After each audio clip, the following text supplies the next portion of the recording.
Hi, my name's Tommy Guns, and I'd like to welcome each and every one of you to the Patriot Project. I would personally like to thank you for all your support. Currently, our group has grown in the last few days to almost 2,000 members. This is quite an achievement, and it's because of you, all the proud Americans at the Patriot Project, willing to put it all on the line, to fight for the country we love and adore. It's time to tell these criminal degenerates, it's over. We're done. Go back to your basements and your caves, back to your shitholes and your swamps, back to your college dorms, and get the fuck out of our streets. We're not going to let you burn our cities to the ground anymore. We will not be victimized by your so-called message of terror and violence. We've had enough. We must end this charade, once and for all, and come together, bound by our faith in Almighty God for the sake of our great country. We must spread this message far and wide and let everyone know that in a short time we intend on meeting this disease head on. Spreading our message across this great nation. We must rock the foundation of this socialist movement and must take what is rightly ours. We must do what we have to do to protect our freedoms and ensure our great nation does not go up in flame and ashes. Think about it. Our freedoms are being taken right before our eyes. Big corporations allowed to operate freely, while small businesses are forced into economic starvation. Bread lines in the streets just recently for food, medical supplies, and public sustenance. Forced to shelter in place. The removal of your statues and your history. Complete social discord and the takeover of your news reporting agencies. Finally, the disbanding and defunding of the police force. The only thing between you and the evils that lurk within the night. The writing is on the wall, America. You can make your own analogies, come up with your own theories, but you must think out of the box and do a little research on what has summarily happened in other countries. For the moment, let that sink in. Now let us get right down to business. Currently within our country, we have a call out to defund the police in places like Minneapolis, Minnesota, Los Angeles, California, Chicago, Illinois, and most recently, New York City. The groups requesting these budget cuts are, as you know, are the BLM movement and Antifa, a loose collection of individuals and networks that believe in active, aggressive opposition to right-wing policies. Again, under the false pretense of police brutality and racial oppression. The primary focus of these groups is the so-called implementation of domestic policies that will advance their agenda through domestic terrorism. Their objective to defund the police was at the top of their list by a means to overtake various cities in America. Literally, they started a campaign of fear and violence. Apparently it worked. Our first major city buckled from the pressure right before our eyes, giving both movements the impetus to move forward within their objectives. Yesterday, the New York City Council approved a $1 billion budget cut for one of the greatest police agencies around the world, the New York City Police Department, a model of policing around the globe. Their policies are world-renowned. The NYPD is responsible for policing 8.5 million people. Their duties include public safety, law enforcement, emergency response, traffic management, and most importantly, counterterrorism, which we all need today. The efforts of the New York City Police Department and its management has led to the lowest rate of all major crimes in the 25 largest cities in America. Until they were told by Mayor Bill de Blasio to maintain a light touch against the aggression of the radical movement, which took place only a short time ago. Manhattan was left decimated because the police were prohibited from performing their jobs due to the mayor's soft approach on crime. Tuesday, de Blasio struck again, along with his Democratic Socialist minions, as his city council defunded the police by $1 billion. This was due to a group of thugs and degenerates, the forever unemployed, who were permitted by the mayor of New York to decimate his city. Almost every store in Manhattan was pilfered and looted clean by these miscreants and criminals. I saw a video, the boarded up windows of every store along my precious Fifth Avenue, ravaged by the peaceful protesters. My heart fell to my stomach. Afterwards, anger ensued. This is the same group of people who suck our economy dry and are alive because of the hardworking Americans like you and me. We keep these dregs alive. It's our tax money that funds the programs that spawn each and every one of them.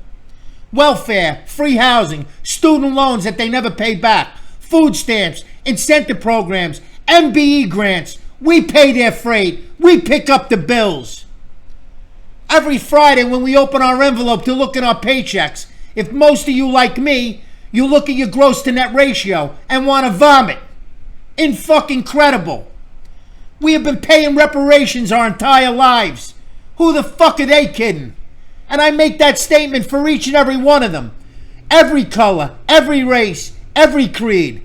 Anyone that sits at home and requires assistance from us so they can protest. We fund those marches. We pay for your shit. Us and the rich Democrats that are funding your movements in an effort to rig the upcoming 2020 election. We call it loser privilege. People who sit on their asses all day and spend their entire lives playing Madden 2020, smoking L's as they shop online at GOAT, buying their $250 sneakers to sport with their $150 True Religion jeans. That's loser privilege. While the rest of us work 50 to 70 hours a week trying to support our families, killing ourselves day after day until we die, just short of collecting our retirement. We're done. We'll not await your next place to set up another Chaz. The summer of Love Fest is over for each and every one of us. But I digress. Councilman Danik Miller, co-chairman for the New York City's Black, Latino, and Asian Caucus, said of the police cuts, black folks like us want to be safe like everybody else. We can't allow folks from outside communities to lecture us about black lives and what we need in our communities. She also opposed the police cuts. Bravo to her, I say. And I will add, speaking for myself, before I became the man I am today, an honest man, a man of integrity, a man of honor, a man in search of righteousness, I was far from a choir boy. In fact, most people thought I was literally a little off the wall. I was the kind of person who looked for trouble, and I'm not proud in saying that, not at all. Nor do I blame my upbringings for my shortcomings. It was of my own volition, and I deeply apologize to anyone that I hurt during those darkest of days. I was very much like the degenerates running around the streets today. I too was a dreg of society. This is why I'm able to provide a dualistic standpoint on what's going on in America. I have lived amongst the lions. I have fought amongst the lions. I have the scars to prove it. I have seen and done things that most of you would never imagine. Things that would keep you awake for the rest of your natural life. I know a few of you can attest to this, as I know some of you personally. You take a guy like me in the late 80s, the person I was back then, and I find out you're going to defund the police, that they will not come when you call, that a social worker is being sent to the scene of a crime instead of an armed police officer, you got big problems. It's a great fucking day for me. I'll take every single car in front of your house worth taking. I'll jump through one of your windows and pick the lock on your side door. Or maybe I'll just kick it in. I mean, fuck it, the police aren't coming anyway. I'll pretend I'm in one of those shows where they give you a shopping cart and send you into the store to grab anything you want. I don't even have to be quiet. I'll take everything you own that's not bolted down. Your jewelry, your cash, your furs, your coins, paintings, anything valuable that you cherish within your home. I did not care about my life, whether I lived or died. I had no vision for the future. I would rob the eyes right out of your sockets. After that, I'd rob the social workers that came to your aid. But I am no longer this man today. I am a man on the right side of the law. I am here to bring like-minded Americans together, to bring this world out of the darkness. Come on, America. Are we serious here? This is unfathomable. You defund the police in our society, and it's Christmas for every criminal throughout America. There are 12 million crimes committed each year in this country. You defund the police, and you can multiply that number exponentially. Crimes are already increasing in New York because of Mayor de Blasio, because he's soft on crime. Murder in this country would be out of control. Currently, there are 1.2 million violent crimes in this country. Do we want to see this rise to 20 million, 30 million? We have to do something. On Tuesday, de Blasio asked if the budget cuts to the police department were just sleight of hand.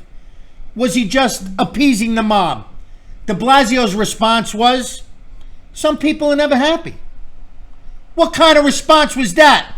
This is the response of the mayor of New York. A fucking asshole. One of his staffers indicated that they were caught between the demands of a conflicting group from what we had originally set out to do. Others described the $1 billion in police cuts as nothing more than smoke and mirrors. Lastly, Ocasio-Cortez indicating defunding the police means defunding the police. It's not budget tricks or funny math. Seriously, how the fuck did this woman ever get elected to public office? Are people in this country fucking stupid? We elected a waitress into public office. Come on. When I worked in the White Manor in Jersey City, we had a waitress that would spit in people's coffee if she didn't get a tip. She would throw change at them across the counter and chain smoke Pall Malls 10 at a time. Is this where we've gone, America? We're better than this. Listen, my purpose for starting the Patriot Project was because I felt my government was failing me. My world was being torn down in front of me. I felt that I no longer mattered anymore. People like you and me. No one cares us anymore. No one cares about us anymore. We don't fucking matter. It's all about everyone else, their feelings, their color, their creed, their religion. No one can be hurt anymore. Everybody in this country is soft. They got candy balls. They're taking pancake syrup and butter off the shelves. They're doing away with Eskimo pies. Eskimo pies! Why? Because people in Arizona are crying. Because apparently Land O'Lakes butter is a misrepresentation of Native American Indians. I'll tell you something crazy. The Indians never realized it until the liberal Democrats brought it to their attention. I loved Aunt Jemima syrup. My mom made Uncle Ben's for dinner half my life. We ate cream of wheat on cold winter mornings with a little butter, pepper, and salt in it. I can't even spread my butter anymore without extinguishing the memory of my past. L'Oreal just recently removed the words whitening and fair from its products. What the fuck is going on here? When did we become the terrorists in this nation? When did each of us become the cast-outs of America? The working class, people like you and me who stand for life, liberty, and the pursuit of happiness. The wicked has now inherited the earth. This is a war, America. They must be stopped. We hold the purse strings in this economy. We generate the income. We pay the taxes. We fund every single program that this country has to offer. We are the guiding light in America. Without us, this country becomes a vast wasteland, open for any other country in the world to come and take our real estate. We the people, you and me, this is our land, our country, and we must fight to keep it. We fight for the sanctity of God and country. In closing, I would like to say one last thing. I want my world back. Give me my pancake syrup. In closing, I'd like to say, God bless America. God bless our members. God bless the Patriot Project. Good night, and have a safe and happy 4th of July. Much respect, and I love you all.